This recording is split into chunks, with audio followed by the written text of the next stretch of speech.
Praise the Lord. फिर से आने वाले खुदावन यीशु मसीह के नाम से आप सबको मेरा नमस्कार। आइए फिर से भी हम प्रेरितों के काम 20वां अध्याय उसके 28वां आयत से हम सुन लेंगे, ग्रहण कर लेंगे।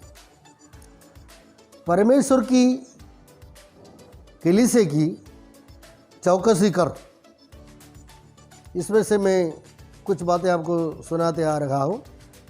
आज भी मैं उसी बात से और थोड़ा गहराई से कुछ बातें आपको सुनाने के लिए चाहता हूँ, समझाने के लिए।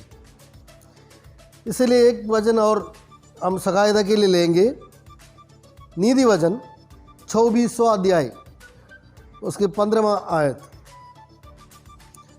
वहाँ पर हम ऐसे पढ़ते हैं कि हे दुष्ट, तो धर्मी के निवास को नाश करने के लिए गाद को ना बैठ और उसके विश्राम स्थान को मत उजाड़। ध्यान से सुनिए। हे दुष्ट करके पुकारते हैं परमेश्वर के वचन में, हे पुत्र, हे मेरे प्यारे पुत्र, हे मेरे बेटा, हे मेरे दासो, हे मेरे भक्तों, हे मेरे संदो, हे मेरे प्रियो, ऐसा करके पुकारते हैं। यहाँ पर उसमें से टोटली चेंज। हे दुष्ट, तो धर्मी के निवास को नाश करने के लिए गाद को ना बैठ। आजकल सेवाई में आते ही विश्वासियों की जिंदगी फटकने के लिए, परिवार को तोड़ने की तरफ से भी, सेवक लोगों की ओर से भी अधार्मिकता की तरफ से काम होता है। परमेश्वर की वचन कहता है तो ऐसा मत कर। आजकल प्रभु की जो सेवा करने वाले सेवक है, उनका परिवार तक तोड़ की सत्यानाश करने की तरफ समाजों की बड़ा कुर्सी में बैठने वाले रेवरेंड, डॉक्टर, हाकिम बन के बैठने वाले लोग हैं। उनकी पूर्वी इतिहास देखेंगे तो एक दिन कपड़ा धोने के लिए 1 रुपए की साबुन लेने का धन नहीं था उनका पास। रात की पगर में उठ के खड़े हो, प्रार्थना के उठ के बैठ के सोच कर की प्रार्थना भी किया होगा उन्होंने। हे प्रभु, मेरे को फलानी जगह में जाके प्रवासन करना है, प्रार्थना करवाना है, मेरा कपड़ा तो एक ही है, ये तो ऐसे दागी हो गया, इसको साबुन से सफाई करने के लिए 1 रुपए की साबुन लेने के लिए मेरे पास पैसा नहीं है करके, और सोच कर की दुख फोकते हुए प्रार्थना किए होंगे। शायद उसने आवाज़ भी सुना होगा, मैं तुझे तेरे को उठाने की तरफ से कि बड़ा तुझे उठा नहीं पाएगा, उतना बड़ा 1 रुपया दूंगा करके आवाज़ भी सुनाया होगा। लेकिन इस आवाज़ सनातन परमेश्वर की ओर से नहीं है, पवित्र आत्मा की ओर से नहीं है, सनातन परमेश्वर की ओर से आने वाली आवाज़ में, जवाब में, और संसार की शक्ति से आने वाली आवाज में, काम में फर्क होता है। इस संसार की सारे धन संपत्ति इस संसार की ईश्वरों के हाथ में रहता है, लेकिन स्वर्ग में विराजमान परमेश्वर की और आदमी आशीषें हैं, उसकी भंडार है। कह सकता है कि मैंने 1 रुपए के लिए मैंने बहुत सोचा, मैंने बहुत रोया, कपड़ा धोने के लिए, साबुन लेने के लिए मेरे पास पैसा नहीं था, मैं नंगा पाँव में चलते फिरते सुसमाचार की काम किया, लेकिन आज करोड़ों की आबादी है, मेरे पास पैसा तो बहुत कुछ है, ये सब कुछ प्रभु ने दिया करके। नहीं नहीं नहीं नहीं नहीं नहीं नहीं, ये मूर्खों की गवाही है। सभोपदेश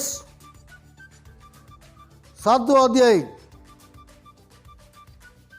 उसकी 5वां आयत में हम ऐसे पढ़ते हैं। उस वचन को हम थोड़ा ध्यान से सुनेगा तो अच्छा होगा। Praise the Lord. सभोपदेश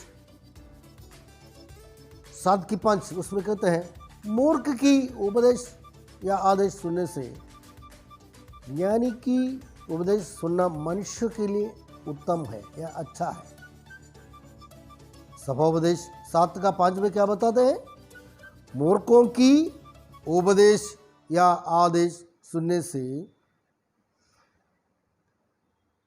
ज्ञानी की उपदेश या आदेश सुनना मनुष्यों के लिए उत्तम है।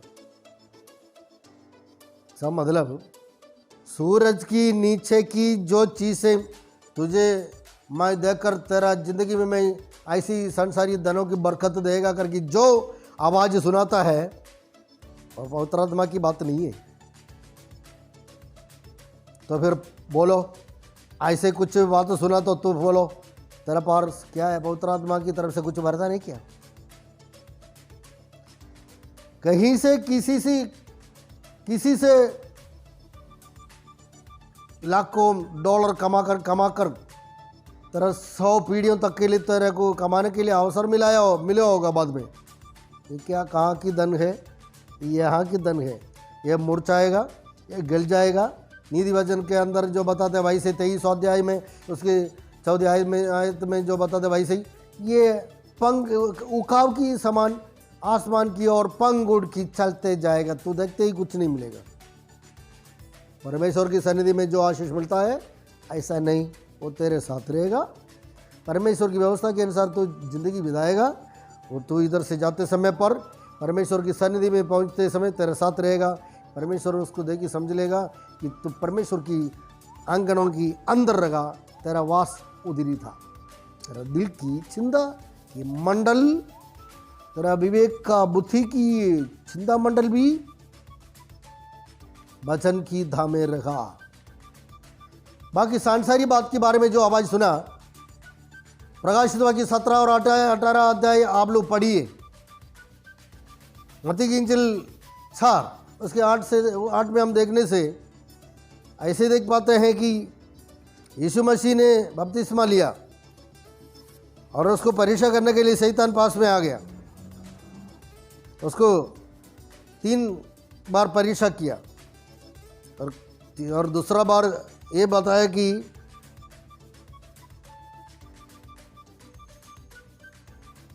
बड़ा मंदिर के ऊपर जो मंदिर के ऊपर ले जाने के बाद उसका कुंची में ले जाने के बाद कहा कि यदि परमेश्वर का पुत्र है तो नीचे कूद, तेरे पाप पत्र में न टेसेगा कि स्वर्गदूतों ने तेरे पाप को संभालेगा करके परमेश्वर के वचन में लिखा हुआ करके शैतान यीशु मसीह ने कहा। तो ऐसे यदि कहा तो शैतान ने क्या कहा? उसको प्रणाम करने से, ऐसे मंदिर के ऊपर से नीचे कूदने से, पत्थर को रोटी बना के खाने के लिए बताया वैसे किया करने से शैतान ने क्या व्यवस्था रखा? संसार की सारे आशीषें तेरे लिए दूंगा। इसका मतलब संसार के आशीष किसका पास रहता है? शैतान के पास। जब गया एदन वाटिका में, आदम दादाजी ने जब गिर गया, जब हार गया, तब उन्होंने कब्जा किया। परमेश्वर ने किसके हाथ में दिया? भजन संहिता 115 उसकी 16वां आयत जो बताते हैं स्वर्ग परमेश्वर की सिंहासन और रहने के स्थान है और धरती को परमेश्वर ने इंसान को दिया। मसीही लोगों को नहीं, इस्लाम के लोगों को नहीं और किसी को नहीं, इंसान को दिया। यदि तुमने इंसान है तो तुमको दिया। तुमने कैसे पाना है? मेहनत से, बिजनेस से जो फ़ायदा आते हैं उसमें से लेते हैं। ओके। और उसमें तूने खेती बाड़ी करता है और कुछ इंडस्ट्रियल की बिजनेस वगैरह जैसे डेवलप करता है वैसे इनकम आते रहेगा, बैंक बैलेंस बढ़ता जाएगा। तो शैतान ने वायदा देता है संसार के आशीष के बारे में। चलो नीति वचन में हमने 24 अध्याय 15वां आयत में हमने क्या पढ़ा? हे दुष्ट, तू धर्मी के निवास को नाश करने के लिए घात को ना बैठ और उसके विश्राम स्थान को मत उजाड़। इंसान को संसार में विश्राम स्थान है ही नहीं। उनका विश्राम स्थान परमेश्वर की सन्निधि है। वहाँ जाके करोड़ों युगान युग परमेश्वर के साथ रहेंगे। हालेलुया। तो इसीलिए उसी तरफ से परमेश्वर तेरे लिए सेवा करता है। इतना बड़ा महान परमेश्वर के सामने हम कैसे ना कांपेगा, कैसे ना डरेगा? कैसे ना उसकी नाम को तारीफ करे, नाम से तारीफ करेगा, कैसे हम ना ताली बजाएंगे, कैसे हम ना गीत गाएंगे, कैसे ना उसके गुणगान को क्वेश्चन करेंगे। इतना बड़ा हाकिम और परमेश्वर की बराबर और कोई नहीं है। हमारा परमेश्वर के लिए एड्रेस है स्वर्ग में विराजमान परमेश्वर। हालेलुया। हमारा परमेश्वर स्वर्ग में विराजमान परमेश्वर है। बाकी जो है संसार में है, यीशु मसीह ने कहा मुझसे पहले जो आया वो सारे चुराने के लिए और सत्यानाश करने के लिए, तोड़ने के लिए, तुम्हारा ज़िंदगी को भटकाने के लिए आए हैं। मैं तुम्हें आनंद जीवन देने के लिए आया हूँ। क्या फुर्सत है क्या इसके बारे में समझने के लिए, सोचने के लिए, तेरा ज़िंदगी को फिर भी परमेश्वर की सन्निधि में समर्पण करने के लिए? आज तूने इस वचन को सुन लिया, तेरा ज़िंदगी को परमेश्वर के सामने फिर से समर्पण करो। यदि विश्वास की ज़िंदगी में तो आया नहीं होगा, मन फिर आया नहीं होगा, बपतिस्मा पानी में डुबकी बपतिस्मा पिता पुत्र पवित्र आत्मा के नाम से और प्रेरितों की हाथ के अधीन पानी में जाकर लिया नहीं होगा, शायद पवित्र आत्मा नहीं पाया होगा, पवित्र आत्मा के वरदान पाया नहीं होगा, वचन की अनमोल बातें समझने का तरफ से आदमी संगति में तो अंग नहीं बनाया होगा। रहने दो, अभी तेरा जिंदगी को सौंपा दो, आनंद जीवन मिलेगा। संसार में जो मिले ना मिले, जो आए ना आए, जो कुछ भी कुछ करे ना करे, जो मदद करे ना करे, तेरा विश्वास जब तक है तब तक इस गुणगान को गाने के लिए, इस परमेश्वर की सन्निधि में जोर से ताली बजाने के लिए फुर्सत पाओ। इसके लिए मत पाओ मंगलाएं, क्योंकि तेरा जिंदगी में की चुड़ौतरी है, एक बढ़ोतरी है, एक आशीष है, उसका भी बरकावट है। ये आत्मीय आशीष है। Praise the Lord.